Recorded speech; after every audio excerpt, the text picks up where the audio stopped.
works. This is Cindy and Destiny, Keep It Real podcast, and we're honored here to be with the Perfect 10 baby doll, Nickla Roberts. Thank you so much for coming and being on here with us today. Well, thank you. It's truly an honor and a privilege for me too. It's just I love getting the little notices like, "Hey, would you like to be on my podcast?" Because my husband hates it, but I love to talk wrestling. We love it too. If people that don't know who you are, I mean, they got to be living under a rock somewhere. But for somebody that don't know who you are, do you want to tell somebody just a little bit about yourself before we get into questions and Sure. stories? I'm known as Baby Doll the Perfect 10. That name was given to me by Tully Blanchard and Dusty Rhodes. I worked with Gino Hernandez, Tully Blanchard, Larry Zbyszko, Dusty Rhodes, Ric Flair, Rock and Roll Express, the Road Warriors. I have quite a resume of wrestlers that I have been able to walk to the ring with. I've been involved in one of the greatest matches, and in my opinion, the greatest match ever in the history of professional wrestling, the I Quit match between Tully Blanchard and Magnum TA. I also was instrumental in Dusty Rhodes winning the world's title against Ric Flair. I also was turned heel against Dusty in Charlotte, North Carolina, to the surprise of everyone. I love professional wrestling. I've been involved with it literally all my life. When people say that they've been in wrestling all their life, I literally had a playpen in the back room of my dad's promotion. Both of my parents were professional wrestlers. I've been married to two professional wrestlers. My daughter is a wrestler, and my son-in-law. So yeah, professional wrestling is pretty strong in my veins. I was going to say that I've been a huge fan since the Jim Crockett NWA promotion days. Mm-hmm. And you just said everybody. I was going to say, I remember you managing Tully and Dusty and Magnum. And I remember you being with Rock and Roll Express. Right. The best of the best. I mean, so truly blessed from the get-go, from working with Gino, Jake, and Chris Adams against the Freebirds in Dallas whenever I first started out in 1984. My 40-year reunion, or my 40-year anniversary, is going to be this September. And whenever I started, 40 years ago. Yes, I'm old, and it's okay. Are you going to get to meet up with any of them, do you think, for your 40th anniversary? I don't know. I get to see everybody whenever I do my fan fest and my legend shows and the autograph signings that I do. Like I just saw Jake like a month ago whenever we were in, well, actually it was about 3 weeks ago when we were in New Jersey. I got to see a lot of the guys when we were in Ohio. I've got the gathering coming up in August. I think they've got over 100 guys signed for that one. So It's just kind of we don't get all together at one time, but it's kind of like a DNA strand. We're all we intertwine and we see each other. I'm going to see Ricky Morton next weekend when we're in Knoxville, Tennessee. I just worked with Ricky and Robert at the show in Ohio that was in March. Still really, really busy. Thank goodness. Thank you so much to everyone who books me and wants to see me. Thank you so much. You don't know how much it means to me. I know. I was telling somebody that it's been on my bucket list for years to be able to actually get to meet you. And I hadn't got the opportunity to be able to meet you. So this for me is like, wow. Okay. Where are you at? Fangirl. Right. Where are you at? We are actually in Huntington in West Virginia. Oh, okay. Well, shoot.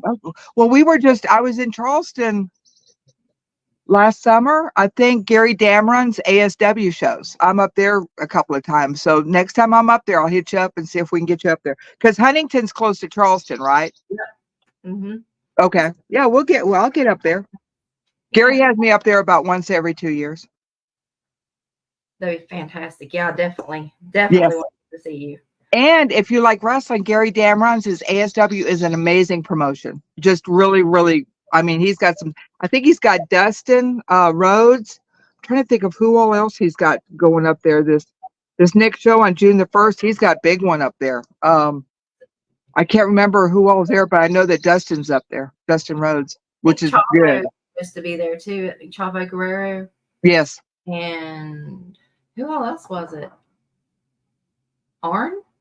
Yes, Arn and Ricky's up there also. Ricky Morton. So Have to a try to get lot. up there. Have to try to get up there. I know. And he's really reasonably priced, like for his show. Just really, it's not one of some of the like the upper northeast. Sometimes they get really crazy with their prices. Gary's kept the prices really manageable for, especially for families to go see his events. And I've worked with Gary for like I was one of his first talent for over 20 years. Uh, Since like 2005, 2006, I started going up there, I've heard nothing but great things about him. which is unusual in the wrestling business. And if somebody says not something nice about Gary, I guarantee you it's 100% true. If they say something bad, they're lying. Absolutely, I would call him a liar. That's good to know because I don't think I've ever heard a bad thing about him. Have you? No. And Destiny, she's training right now to be a wrestler. Oh, good for you. Tuck your chin. That's all I can say. Tuck your chin. Which she knows what that means because you don't want your head flopping back. It hurts. Yeah, I learned that the hard way. And see, that's what everyone is like. Oh, I want to be a wrestler. I could do that. Oh, that's easy. There, it's just fake and all this. No, no. From a very small, when you're a very small child, you are taught not to fall. Falling hurts, you know. So with wrestling, we have to take that a complete 180, and you have to teach yourself how to fall and fall it really hard so that you don't get hurt.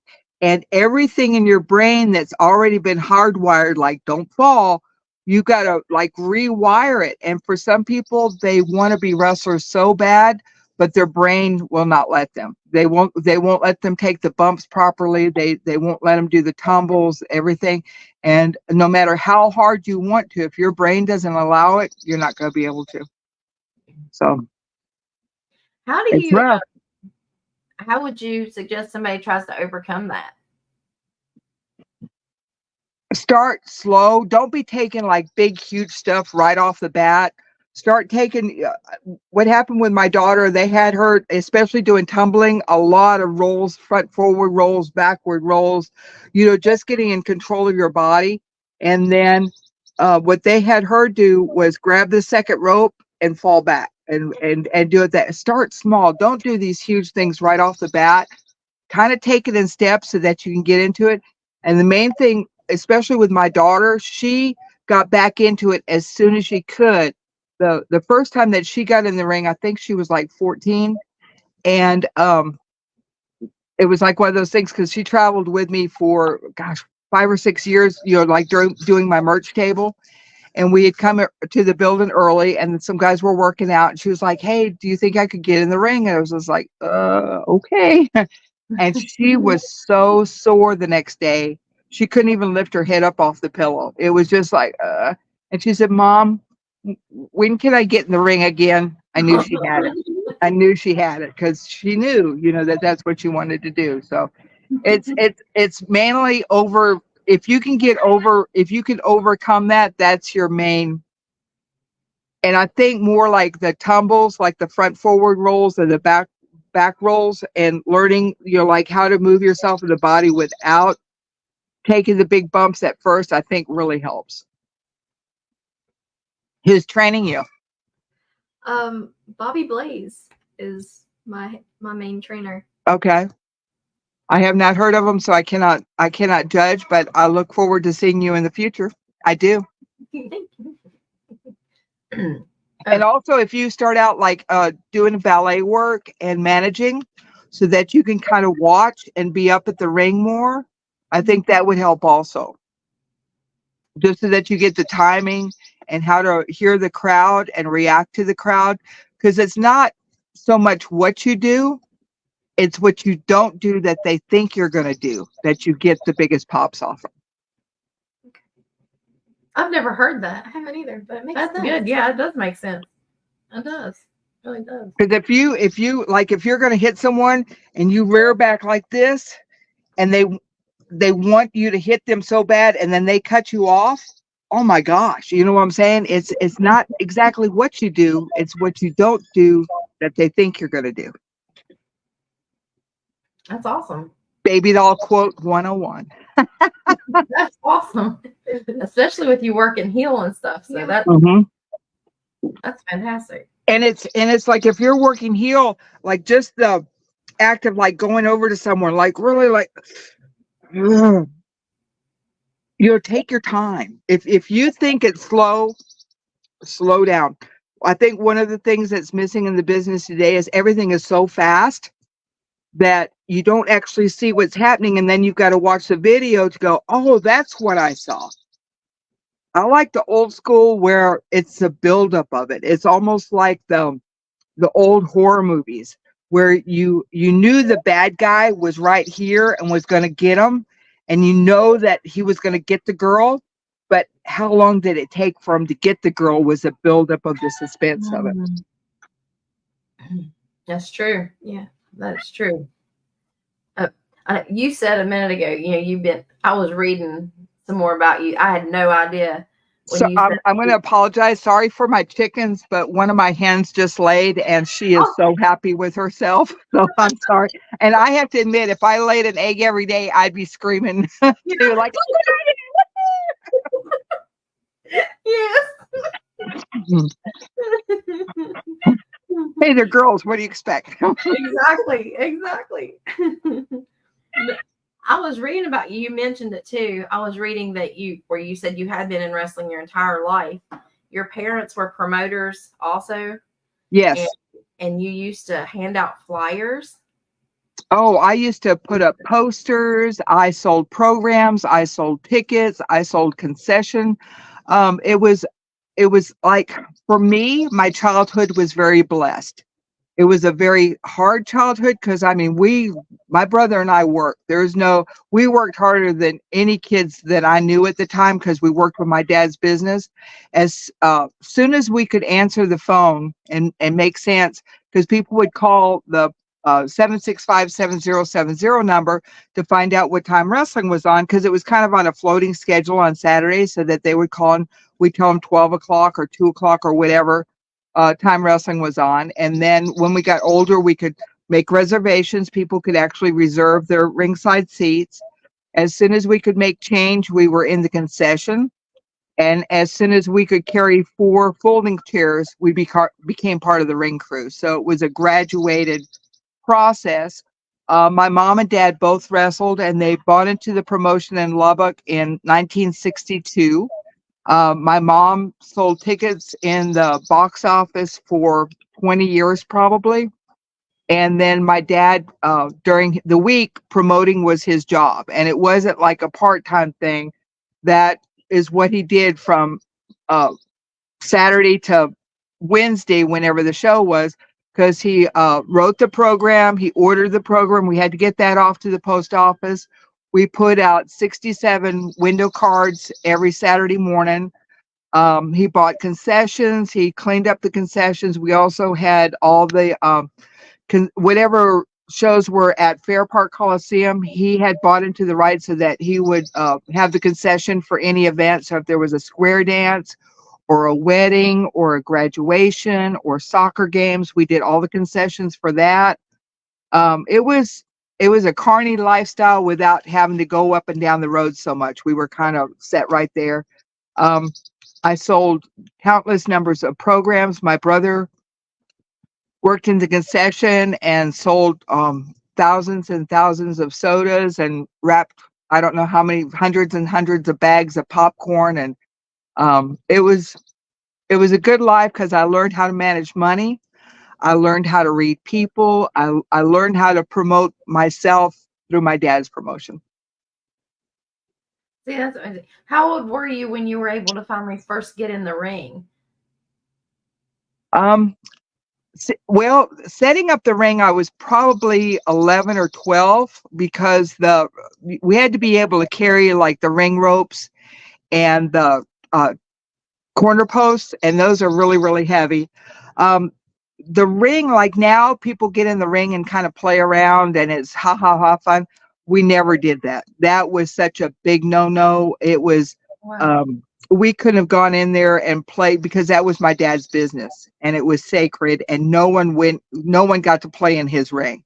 So really and truly, It wasn't until I matched with Gino against Mike Von Erich in San Antonio, Texas. Wow. It was a Sunday before Labor Day that I actually got to go into the ring as a professional and actually work a ring. And I was like 22 at the time, because that's the way the business was. It was kayfabe. I wasn't even smart for my first match. It was I had an idea of what it was and how the dance went. I had no idea how precise and intricate the dance was until they gave me my first finish. And Ken Mantell was leaving the dressing room, and he says, "Do you understand what we want from you?"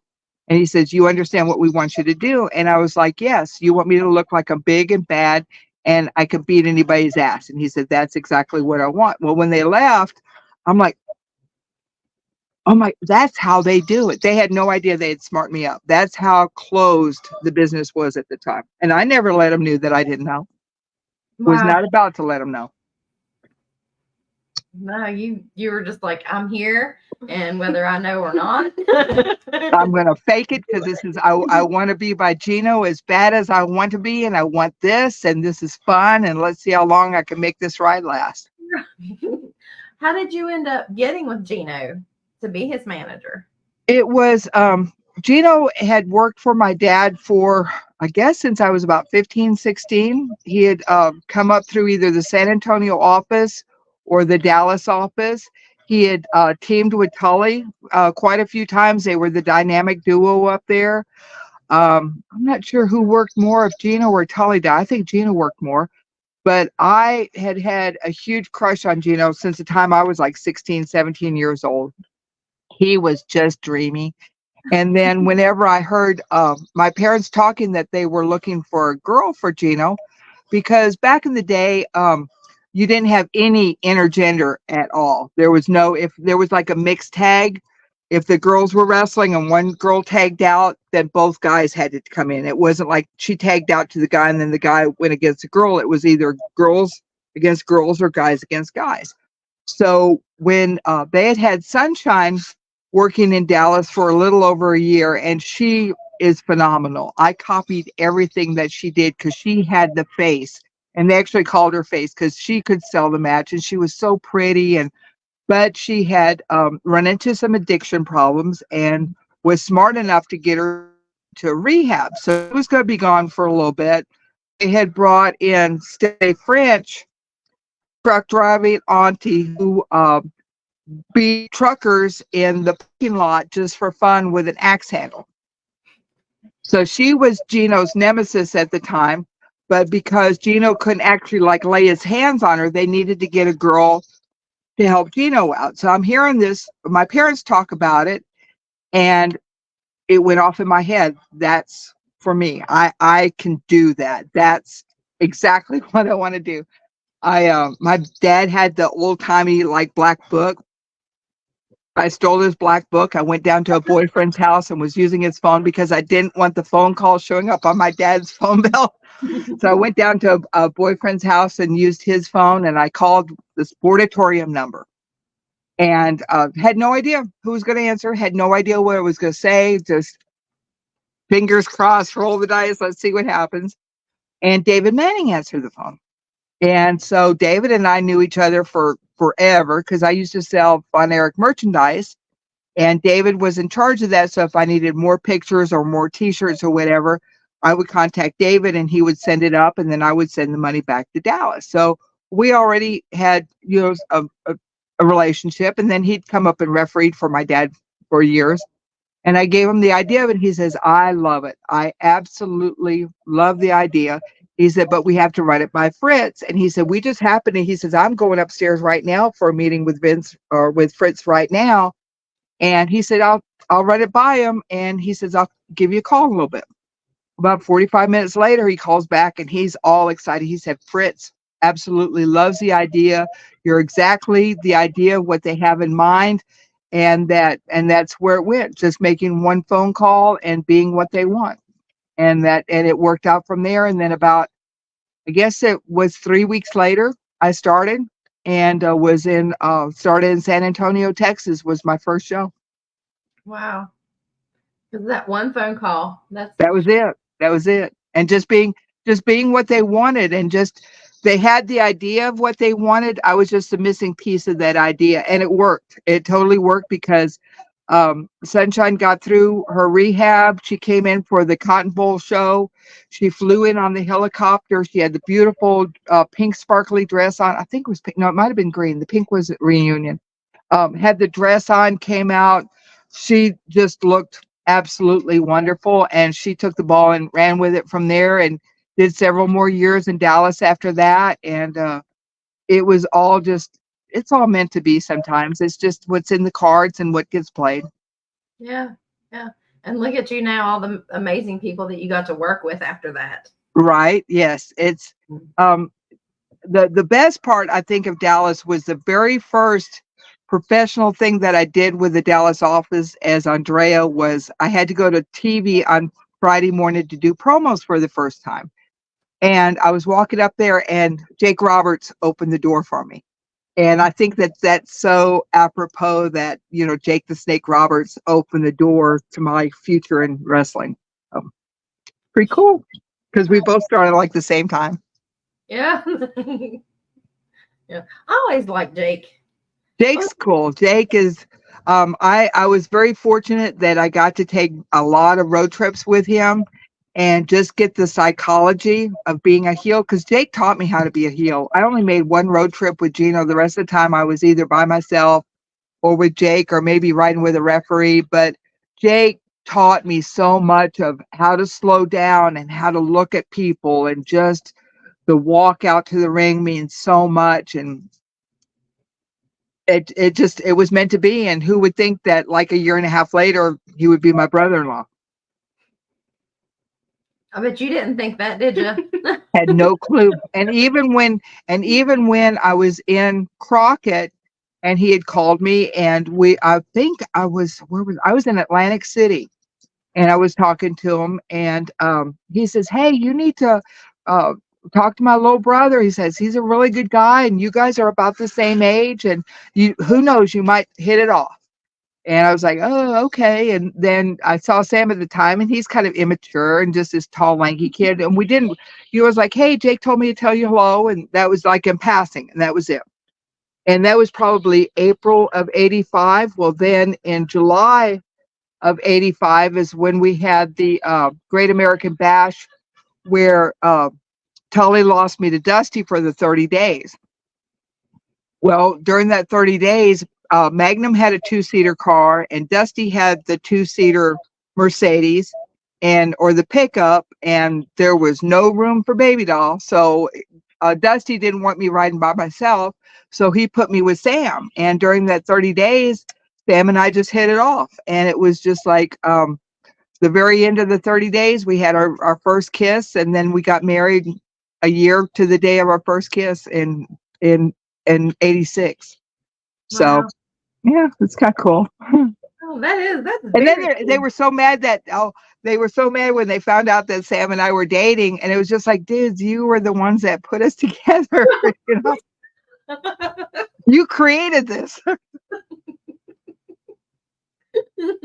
Man, you just can't understand them. Just cannot understand, man. So who was your favorite? I don't mean to put you on the spot if I am, but who was your favorite to work with? Oh, Tully. Yeah, Tully and I clicked. We worked for right at a year together. I learned a lot from him. He took care of me. He taught me so much stuff. He let me be my character. We trusted each other when we went out to the ring and back. It was Tully without a doubt. Yeah. When you were with Tully and you got to work with the Four Horsemen, how was that? It was because it was just starting at the time. So the dynamic of it was just starting to like form and get that bond. You knew something was going to happen. You knew that this was big and this was going to go somewhere. And just the way that like Dusty put it all together with JJ and Flair and Tully and Arn, man, you couldn't have gotten a better combination right there. And then they, of course, they had Ole at the very, very start, kind of like the head guy. And then they brought in Barry and Lex and some other guys. But that first cohesion, the stars were lined up that day. That's for sure. Yeah, they were. My dad used to get so mad at me because I've always been a heel girl. Mhm. And my dad would get mad at me. Why do you like them?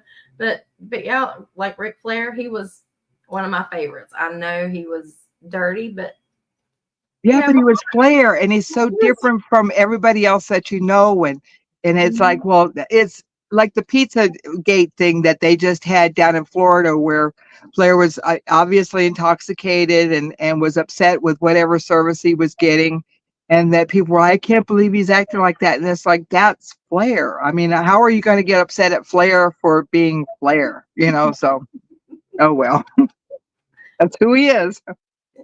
and and on that subject, I was like, the only difference in him and somebody else doing that is he got caught on camera.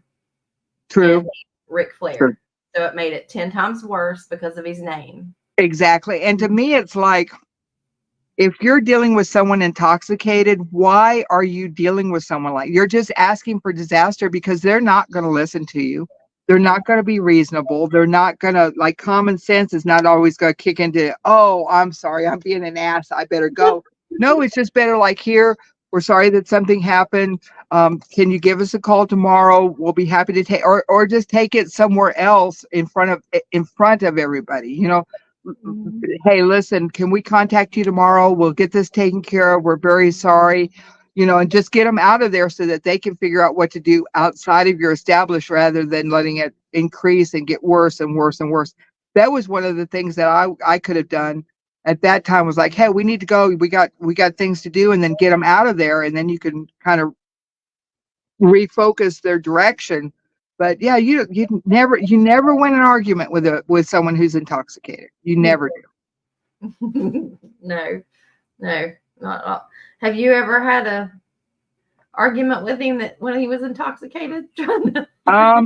Not when he was intoxicated, but he was very sober when he yelled and screamed at me in front of everybody in the Jim Crockett offices. He was, oh, this was so bad, and I felt like I felt like I was this big.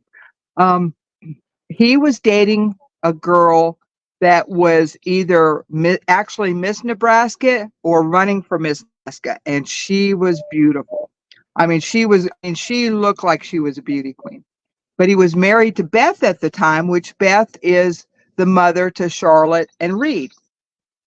And so and it's not like Flair was faithful to Beth by any means. If she thought that Flair was faithful to her, then I'm sorry, but that was their arrangement. But Miss Nebraska was definitely taking over. And so it wasn't my place. One of my biggest fears was that one of the wives would come up to me and go, hey, what's my husband like on the road? Is he a good boy, or is he being bad, or is there something I need to know? Or because what would I say? You know, it's just like, do I still keep being one of the boys, or do I be a girl and tell them what's happening? That was one of my, and thank goodness it never happened. None of the wives came up and asked me about their husbands, but because they all knew. But anyway, that was my fear. So I guess Beth had cornered Flair and she had dates and times and receipts and knew how much money he was spending and where she was flying and clothes that he had bought her. The whole thing had busted him. Like, here, I've got this, and was laying down cards, like, and had busted him. Well, the only person that he could think of that had stooged him off was me.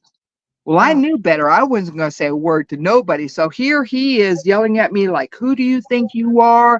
And you can lose your job, and I don't want you around here anymore. If you're not going to be one of us, you don't deserve to be with us. Don't you know how privileged you are? And what you see doesn't go anywhere. And I knew I hadn't said a word, but I can't say anything. There was no way I could say that I didn't do it. I just had to literally stand there and take the abuse.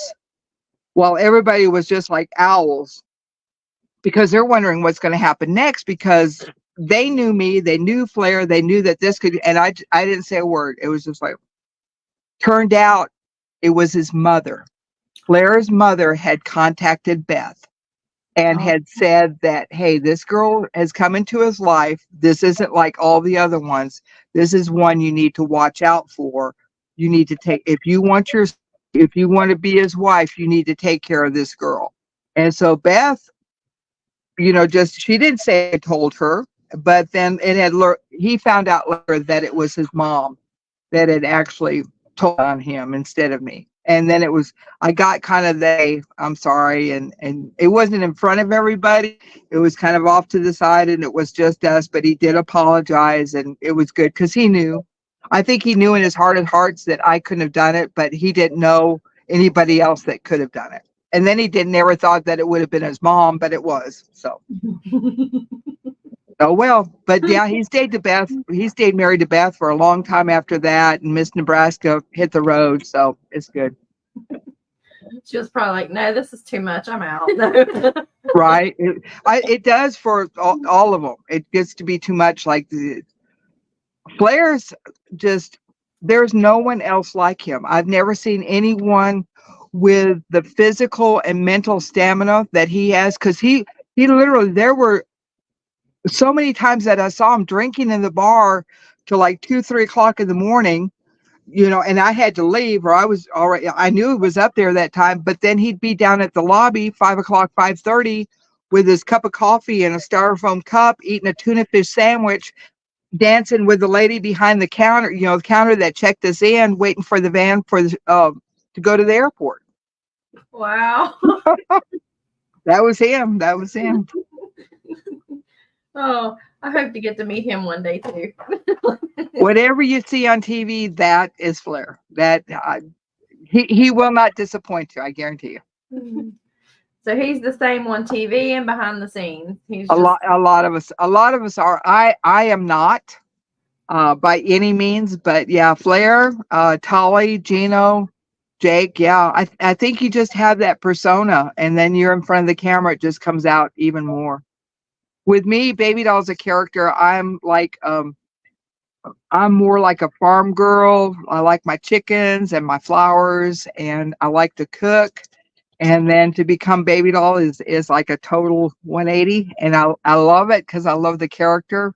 I love to dress up and be pretty, but it's definitely not something that I would do every day unless I was paid for it and I do it every day. But yeah, not otherwise.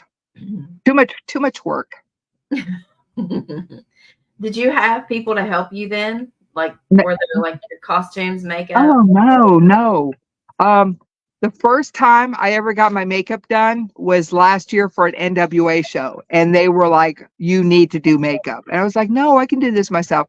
No, you need to do makeup. So they actually did my makeup for me for the first time last year. Otherwise, all the clothes I wore, I bought myself. I designed myself. I put the outfits together. I was very fortunate to find a seamstress in Charlotte. That her name's Doris Edwards. She had a little card. I'd gone to Cloth World and was just like looking for fabric. And I saw a little card like, "Hey, can I sew for you?" or something like this. And I saw her card and I got it and called her and we became really good friends. And she made like my Starcade dress. She made the white shirt with like the black stars. She did a couple of jumpsuits for me. Oh my gosh, she did a lot. And then she went on to do outfits she did tights and a jacket for Larry Zabisco. She did a robe for Tully. She did Boss Man's, one of his security outfits. She'd gotten with Barbarian's wife to do a couple of like very cavemanish outfits for him, like with the bones and the fur and everything. So it was quite a time back in the mid 80s, putting everything all together. And then I love going shopping, and Madonna was really big at the time. So he had all the earrings and the jewelry and the little lacy gloves. And I spent a lot of money on clothes. I'll tell you what. Black spandex was my friend. I still love black spandex when you can find it. Oh yes. Oh, it's so forgiving. And then when you think that like back in the day, we didn't have like the big entrance ways, to walk to the ring or the stairs or anything, you would have to like walk to the ring and actually jump up. And some of the rings were like chest high to me. So how do you get in the ring like gracefully and not show all your hoo-ha and stuff? So black spandex that was it. Plus you can fight in it well, and they can't pull it off. Yeah, that's a good point. That's a real good point.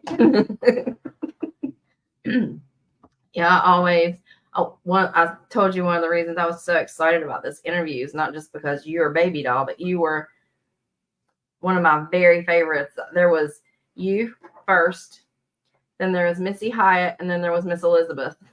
Awesome. That's a great group to be in. And I just saw Missy in Ohio too. She's all in love and she's all happy, and I'm so happy for her. So yeah, Missy, shoot, I've known Missy forever. And it was funny because John Tatum was working for us not for us, but was working for Crockett Territory, and we were in a show in Philadelphia.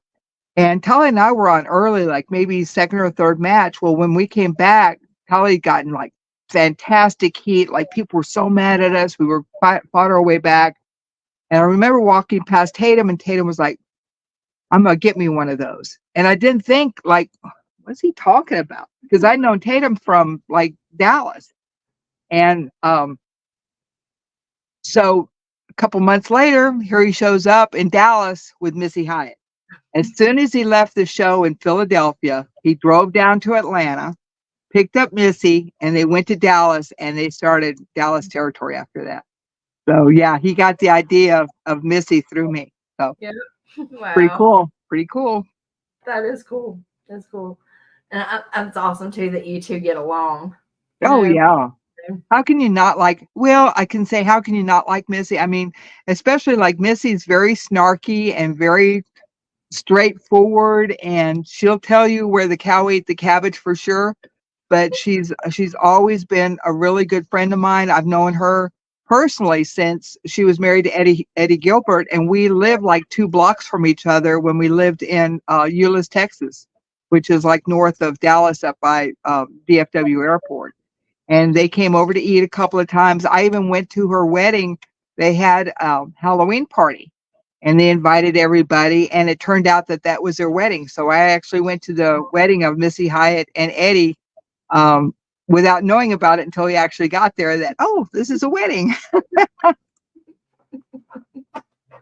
Oh, that's awesome. I bet it was a good time. It was super, super nice. And I'm so happy for her because she's met like this really, really nice man, and Mateo, and she just gushes over him, and you can really tell that they're both so happy with each other. I'm so tickled. I am. I'm glad she's happy. Mm-hmm. Glad she's happy. Yeah. I know just from what she told us on the podcast and stuff, she's been through it. Oh yes. Yeah. Oh yeah. She's gone through some really bad breakups, and it's just life, and it makes us who we are. And as women, I think it strengthened us, but it's kind of rough to have to go through that, but it really builds our character, and we're not wishy-washy, and we're not, oh, happiness and butterflies and sunshine. It gets some grit in you, and it makes you realize, that you're worth something, and that you have value, and that you have something to give. And tough times make tough women. That's for sure. Speaking of that, were you respected by the guys in the business? Because I know then it was like harder for the women to make a name for themselves. Absolutely. I was very fortunate because all the guys knew my dad. My dad had been promoting, like for 20 years. He's like Gary Dameron. Like, you'll never hear anyone say anything bad about my dad. And I was so happy that once I got on the road and traveling and stuff, that I didn't, no one said anything about my dad. It was always like really good payoffs, really good ring, really good buildings. It was just, Lubbock was like the perfect, Fair Park was like the perfect wrestling building. So I had the respect from my dad already. Plus, in how I carried myself. I tried to get a dressing room separate from the other guys so that I wasn't in there and just getting into their space. If I did have to be in the dressing room with them, I had a chair and my book, and I would face into a corner. Um, I think it's in how I treated myself and how I carried myself was also how I got treated, because I don't want to say I was one of the boys, because you're not really one of the boys until they accept you. But I didn't want to embarrass my family and have someone call my folks and go, "Oh, you would not believe what your daughter's been doing." I never wanted them to get that phone call. So I think it's a lot in how you carry yourself and how you're going to be treated. So I always watching you, I could tell you were different. You stood out. And that's one of the things that I loved about you is it was like you carried yourself with pride. always, always. And yes, I'm very proud of myself. I'm very proud of what I've done. And I'm very proud, like I'm like one of the very first girls that have ever been in wrestling besides just a wrestler. Um, I was like one of the very first, and I would like to think that I laid the groundwork for all the girls that are wrestling now, because back in the day, I was the only one. I was the only one in Crockett territory for a long time, and I started like almost a year before Elizabeth. The only one that was really before me was Miss Linda, who was Adrian Street's wife. She was his valet for years before I came along, and then Nancy Sullivan, or Nancy at the time, woman, Fallen Angel. She was working with Kevin Sullivan. I believe she started in July of '84, and I started in September of '84. So she was a little bit before me also, but she didn't get the notoriety that I did until she got with WCW and was woman with Flair. Bless her heart. She definitely had a hard life. God too. bless her. She was so sweet. One of the last appearances that I had before I actually got out of business for a long time, I was actually pregnant with my oldest daughter and had gone and done a show for Joel Goodhart up in Philadelphia, and we were managing guys on different sides, and we had to rough and tumble a little bit on the outside of the ring and get pushed down while I was pregnant at the time. So it's like, oops. But and I didn't let anybody know, but she was like one of my very last appearances before I got out, and then just slowly took care of my kids. Yeah. And she's total sweetheart, very smart girl, so beautiful, so sweet. Just that face is just, it's a shame what happened. It's just so very sad. It is that whole story is just heartbreaking. Yes, Hard to even wrap your head around that it even happened. right. It really is. Just such tragedy. With you, before I start crying, with you having a daughter in the business. Oh, it is, because it's just so sad that all three of them were taken out just, and I don't want to say for such senselessness, but we really don't understand what happened. We don't know. Mm-hmm. I know that's sad because you can't believe just what this person said or that person said. It just Mm-mm. no. Well, and then and back then they didn't have the crime scene investigations like what they do now, and how they, because for the small county that they were in, they had limited resources. They had never come upon a murder scene like that. So I think that a lot of things weren't done that should have been done, but they didn't know what to do. So you can't blame anybody if you don't know, you know. Exactly. But with you having a daughter in the business, Samantha Starr, got it right, Yes. right? Mm-hmm. NWA. Yes. How is she doing, and what are some things that you did to help her? Was it difficult watching her go through this process, or did you have some push to help her get through it? I mean, not push as in helping her get through or training Right. her, but her encouragement did you want her to do it, or did you not want her to do it? Samantha is very, very special girl. For like over 2 years, she went to school full time. She was a college student full time. She owned a Sonic. She wasn't just working for a Sonic. She actually was an owner of a Sonic, and she wrestled every weekend. Wow. That's tenacity. That's drive. And to this day, she's got the same. She's just so, she's got way more than I ever did. Um, I never really helped her that much because pro wrestling, as your daughter will attest to, that I can't take the bumps for her. I can't teach her something that I don't know. We needed to get her in the ring with seasoned people because I didn't really wrestle, so I can't really say, "Oh, you did this move wrong" or "You did this wrong." Whenever I never did it in the first place, I can encourage her by I'm making some of her gear for NWA now. I try and go to as many shows as I can, but this is her ride. You know, it's weird with professional wrestling. You can have the lineage and the heritage that she has, but sorry, um, they all know that I'm old, so I get all the Medicaid. Oh, but it's something that if she asked me for help, I would more than I would give anything to help her. But this is her journey, and I can definitely introduce her to people, and definitely she can drop names like, "Hey, Baby Doll and Sam Houston is my mom," but she's the one that gets in the ring. She's the one that's got to draw that dime. She's the one that's got to intrigue people enough to get her to come back and watch her.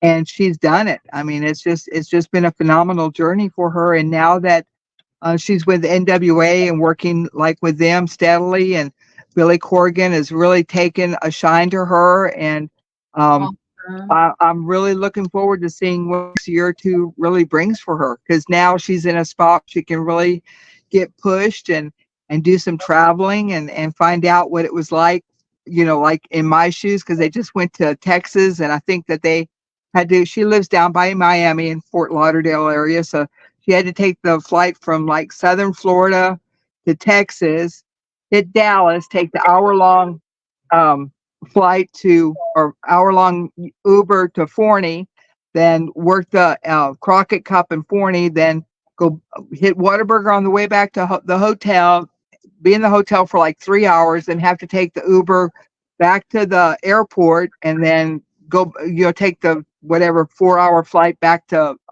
Florida, and then be back to work on Monday. So it's it's definitely a chore, but she loves it like I do, and I she's got my blessings. I know she's got her dad's blessings. My husband has helped her out and driven some trips for us, and I know that he fully supports her, and especially Dustin too, her husband Bosworth. And it's I would like to help her more, but I just really can't. This is like her deal. She's got to do this. Right. Do you see any differences? I mean, I know there's differences, but in the way that women wrestlers, even valets and managers, are supported now versus in the 80s and 90s? Oh yeah, because instead of just one girl on the card, there was like 16 girls at one of the NWA shows, and it was just like, damn, I didn't see 16 girls in the whole first year I worked. So instead of being just one, now there are literally 1,000. But my daughter is in a class by herself. She's the only third generation female worker where both sides of her parents are third generation, because 3 out of 4 of her grandparents wrestled. Her mom and dad wrestled. Jake the Snake is her uncle, and Rockin' Robin is her aunt. There's a lot of third generation wrestlers on the father's side, but not any on the female side. She is the only one. And there's like, I think they did a deal where there's like 45 third generational wrestlers, and she's the only female one. Wow. That's impressive. Right? I mean, definitely in her blood. It's destiny. Yeah, it's kind of like, I don't care what you do, but this is what you have to do. It's kind of in her lineage. And she loves it. I mean, she absolutely, and I'm glad she loves it. It's because it's different. It's not for everybody, and um it's very different from back in the '80s. But it's just there's not a lifestyle like it. There just isn't. Do you, do you have any questions? No, I just want to say because my husband listens to my podcast and he always gets upset because you never mention me. I just want to say that I'm very well because I mean I've got my wrestling life and then I've got my home life.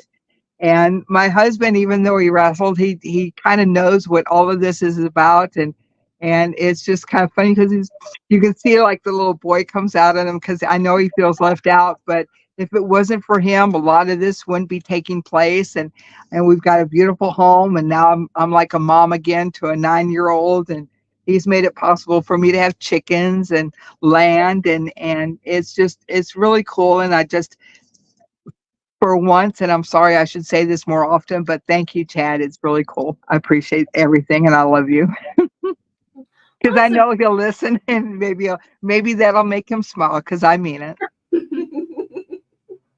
Well, Yeah. not everybody, not every husband would let their wife go out on like the trips that I get to do or be in dressing rooms or, like lead the life that I'm still able to lead. A lot of guys would become very jealous and just say, no, you need to stay home. And then especially like with my age and stuff, it's not always the safest thing for me to do, but I find it very challenging. And um but he's cool with it to an extent. I mean, but and I love him and just it's a cool relationship and I'm so blessed to be where I'm at. Yeah, that is awesome too because I know I've seen a lot of wrestlers, managers, whatever, not even be allowed to talk to their fans or whatever because of the Right. jealousy. And that He, I don't he's understand. he's not a fan of my social life on social media by any means, but to an extent I'm a social person and then being out in the country I really don't have very many people to talk to. But I love wrestling. I love even today's product. Some people don't like it, but it's different. And it's because I grew up in the 60s watching wrestling and then the 70s, 60s, 70s were totally different from the 60s and 80s were totally different from everything before that with the entrance music and then now the huge crowds. And then the 90s, you had like the attitude era. And then jumping forward to now, you've got so many promotions and so many different styles. And you've got everything from lucha to all female leagues to AEW to WWE to TNA and of course to NWA. There's so many differences in it. I love the characters. I love the people. And Chad could very easily say, "Hey, I really don't approve of this. You really need to stay home." And it's not that I would have to respect his wishes, but as a spouse, you kind of have to look at their side of the story too. I never understood why relationships where it's 50-50.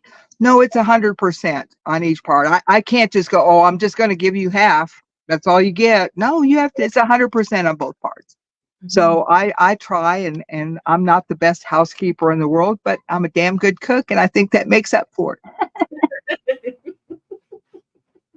Plus, I hate cleaning. I mean, if I clean the house 2 days from now, it's not going to matter that I cleaned it up two Right. days ago because he's walked in the house 40 times with muddy boots because he works construction. He does like the big machinery.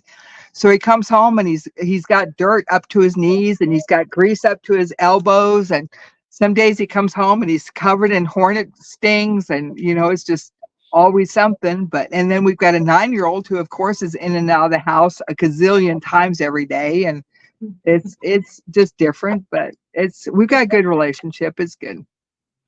That's good. That is so important too, to keep you both happy. I mean, I know no marriage is perfect, but Right. if Shoot, you're not, he just went to the beach for a week for bike week down in Myrtle Beach for he was there over a week and my oldest daughter was like, Mom, when have you ever had a week off from everything? We started thinking and she was like, I've never known you to ever take more than just 2 or 3 days and then you have to be right back. And even like the trips that I do like for wrestling, I know that my husband kind of thinks that they're vacations, but they're not, because have you ever tried to travel and I've got to drive like an hour to Charlotte. I've got to find out where to park my car, then go from my car to the airport, get through security, which is always a hassle.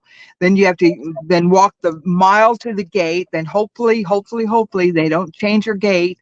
And then once you get there, then you got to put up with the foolishness that somebody's going to act like a jerk, and then everybody's got to get kicked off the plane, and then you got to figure out how you're going to get where you're going to go.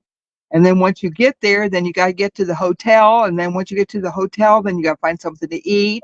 And then once you do that, then you've got to get to the venue, and then you've got to do all the makeup and hair, and turn yourself into 1985 baby doll and get there, and then sign autographs for 3 hours, which isn't a struggle, but for me, because I hear a lot of stories that about grandparents and parents and people that aren't here anymore, and it's I love it, but it's also mentally very draining because you're hearing everyone's stories, and boys don't always smell the best.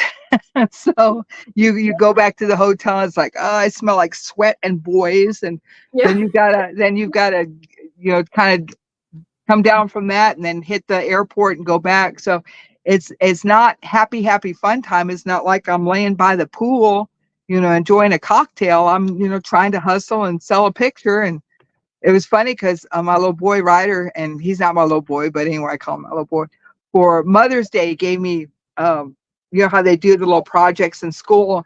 And he says, and he did it for a mom because his mom's incarcerated right now. So right now I am his mom. And it says, what does your mom do best? And he said, sell pictures. So I said, I bet you I'm the only one that had that answer.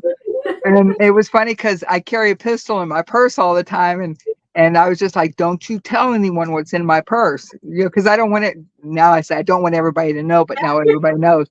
But so, and one of the questions was like, what does your grandmother or what does your mom smell like? And I'm like, well, please don't put chicken poop.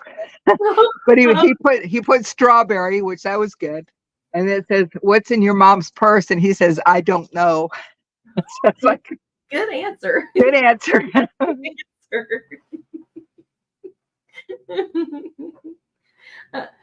Destiny, did you have any questions for her? She freezes. Yeah. No, what I can give you as a bit of advice, and that is whenever you get ready to go to a show, be ready for the show as soon as you leave your house. Because whatever promoter you're working for, whatever promotion, or if you're working for another guy or girl or whatever, you are promoting yourself once you leave your house. I always try and be dressed up nice, recognizable, have like nice luggage. Everything looks like I'm a professional. Like, who is that? That's what you want to do. Whenever you want to walk into the building, be that girl that they're like, who is that? That's what you want. Thank you. That's good. That's really good. So what are you doing besides just like where are you going to be next where people can see you? Can they meet you? Okay. Well, this weekend I'm off. I'm doing some more gear for my daughter. And then Saturday, on June the 1st, I'm going to drive to Knoxville and see my daughter and Bosworth for the NWA show that's on their Back to the Territories NWA show. And then the 7th, I'm in Utah for a Legends presentation. And then my daughter is in a tournament for their women's title. And then in July, Samantha and I are going to Lubbock, which is going back to hometown. We're both Lubbock girls. She was born in Lubbock. I'm born in Lubbock. So we're going back home on that one. And then August, of course, is a gathering in Team Art Promotions. Puts on an amazing show there at the University Hilton. I've already got the hotel booked up. It's, I think, the 1st through the 4th of August. It's the first weekend of August. I think there's like 150 wrestlers already booked on the event. It's huge. It's very family friendly. They've got wrestling matches. They've got like autograph signings. They've got like karaoke. They've got a barbecue. They've got a banquet. It's just a really, really fun weekend. Then in October, I'm in Virginia, and November will be WrestleCade in Winston-Salem at the Bentonville Convention Center. Tracy Myers and AML, Tracy Myers and Brian Hawks puts on the event. Oh my gosh, this is probably, let me see, 2014, 2013. Gosh, this might be their 11th year. I'm not sure how they're going to count COVID in there, but that's even bigger than the gathering. I think that they had more than 10,000 people attend last November for their show, and that one's huge. So still getting bookings, still busy, still have open dates. Just contact me if you'd like for me to appear. I love it. Um, it's just one of those things that I'll be really sad when I quit getting phone calls, but for right now, I'm riding high on that wave. How do people get in touch with you? Facebook or Twitter. My first name is Nickla, Nickla.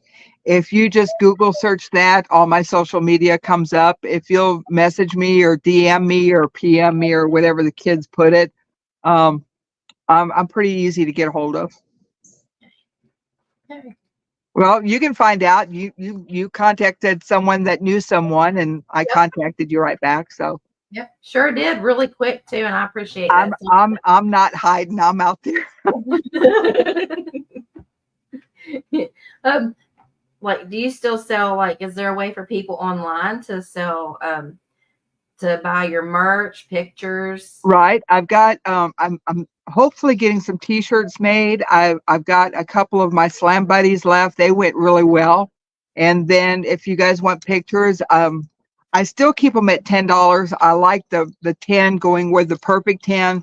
I know that a lot of not a lot, but yeah, a lot of them charge a lot of money for their pictures. Mine are just $10 because I like it tied in with the perfect 10. I'm going to keep mine $10 for forever. Now, if I'm working for a vendor, it might be different because, they flew me in and hotel and stuff, so their prices are going to be different.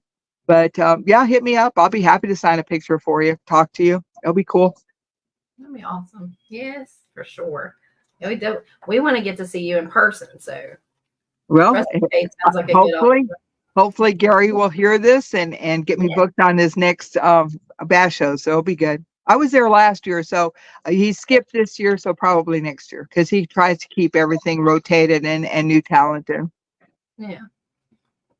Well, thank you. Do you have anything else you want to ask her? I don't. This one, she's still learning. That's fine. That's fine. And see, that's the best thing that you can do is just sit back and listen. You will be amazed at how much you will learn just from sitting in a dressing room and listening to the stories and their experiences and going online and listening to podcasts. Listening and being quiet is not a bad thing. Thank you. That's the first time you've heard that for a while, isn't it? Well, see, I don't want. Sometimes people are very disappointed in me because I'm not bubbly and I'm not baby doll and I'm not ta-da.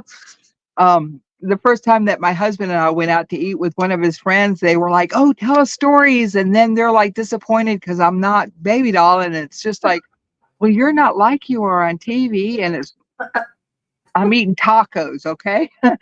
And so just being quiet is not a bad thing because you can read people better, you can hear stories, you can get a judge of the room, because if you're talking, then everything is focused on you rather than seeing what everything else is focused in on.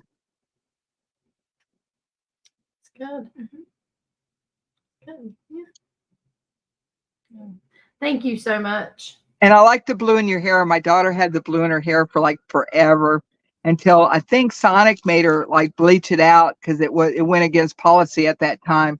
But she had the blue streak back in her hair back in like early 2000, before you could even get the manic dye. She was doing her hair blue. So oh wow, good luck. And then I know you know not to wash it, but olive oil is a great conditioner. It won't strip your color out, and it's if what she used to do was like she would get the strip of blue and wrap it in plastic and put olive oil on it, and then wrap it in plastic, and then keep it off to the side, and then wash the rest of her hair. That way, you don't fade your color out so bad because washing it just strips it out so bad. But then you want to wash your hair, but then the olive oil cleans it and conditions it. It's really really good. And cheap olive oil, like the little $3 bottle that you can get at Walmart, is excellent. I have to keep that in mind. Yeah, there you go. I know because I have fried my hair a couple of times. Oh my gosh, it was I can't remember what year it was, but I was trying to go like really, really, really blonde. And so I usually just use peroxide. But this time, for some reason, I thought I was going to be smart and get the powdered stuff. So I had it all mixed up and everything was good. And I had like a big old handful of it and put it on the back of my head. And I heard my hair scream and it shriveled up and it just instantly went dry. And so I'm like, oh, this maybe I'll be okay. So I kept putting it on. And then it burned. I was like, oh, I need to wash this out. So then like in the shower, like handfuls of hair were just like, oh, this is not good. And it was like that for a while, and for like a whole week. Like every time I could just do like this and just handfuls would come. I was like, oh, what did I do? I did the $50 treatments. I did everything I could to try and get my hair from olive oil was the one thing that stopped the burning process, stopped the damage, stopped everything. It was like whenever I first put it on my hair, it was like if someone had been in the desert and then all of a sudden had seen that oasis and got that first drink of water, that first nourishing, hydrating. It was like the hair was like, thank you. This is exactly what we needed. So yeah, that's what I use on mine. It still looks good. It's funny because people on the internet are like, oh, there's Ricky Morton, or there's Tommy Rich, or there's Greg Valentine whenever they see my picture because we got the blonde hair. And I'm like, nope, I got better hair.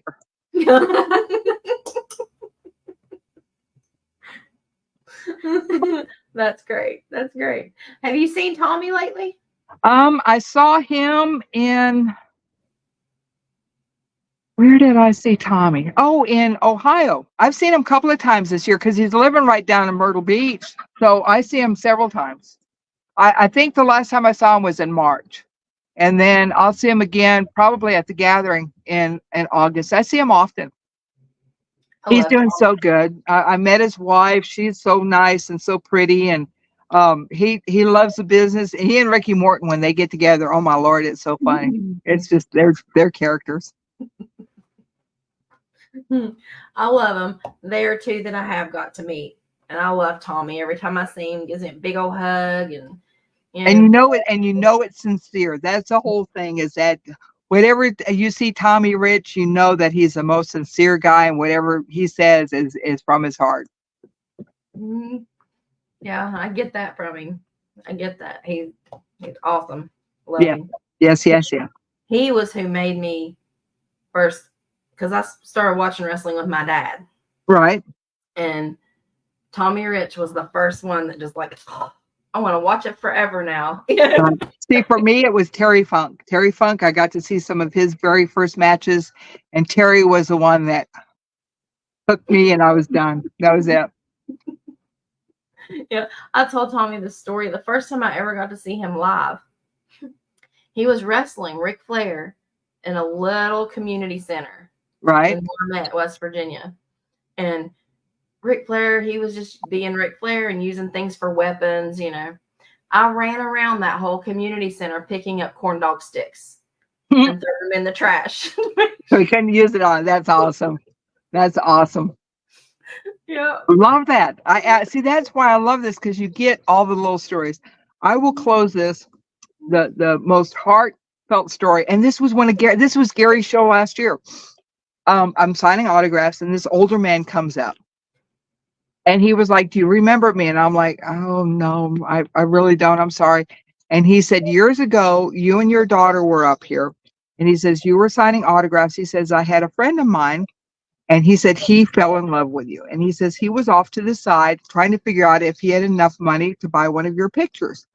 Well, your daughter came over and was just so sweet and said, "Hey, do you want to meet my mom?" And he was like, "I'd really like to," but he says, "I don't know if I've got enough money for a picture." And she says, "Don't worry about it. I'll take care of it for you." Oh, That's how sweet she is, because she can read that. So she brought him over, and I met him, and kind of told me the story like he doesn't have any money, so we're good. So I signed out, talked to him, the whole thing. So he took his picture, and I believe I gave him like an 8x10 and a 4x6. So with a 4x6 picture, the friend said that that man kept that picture in his wallet till the day he died. And oh, when he died, he wanted the picture placed on his chest when he went into the casket. I was like, right? And I was just like, that to me, I mean, that's why I do this, because I love the stories. I love how much what little bit I did meant so much to people, and how much I tied families together, because it's so cool to hear the stories of like grandparents that are so mad at the TV because Flair's that no good son of a gun, he's cheating again. I swear I'm never going to watch wrestling again. And they go shut the TV off. And but then that next Saturday, they're back watching that yeah. show. And that's what I love about it, because it's the intrigue and it's the stories and it's the stories that come back from it. But I am so blessed, and I'm so blessed to be able to talk to you guys. I'm so blessed to be in North Carolina in this beautiful sunshine, and so blessed to have fans like all of y'all. And thank you so much. You have no idea what it means to me. You really don't. Oh, thank you. You're Thank welcome. you for, I mean, not just being here today, but for, I'm going to get corny here and get emotional, but just for changing wrestling, and for having somebody for, like I was watching, in the 80s to look up to, Right? and to watch and be like, oh, I love her. I want to be tough like she is, you know? So, yeah. So Good. thank you. I love it. Thank you so much. Thank you for having me on here. I appreciate y'all so much. Thank you. Thank you.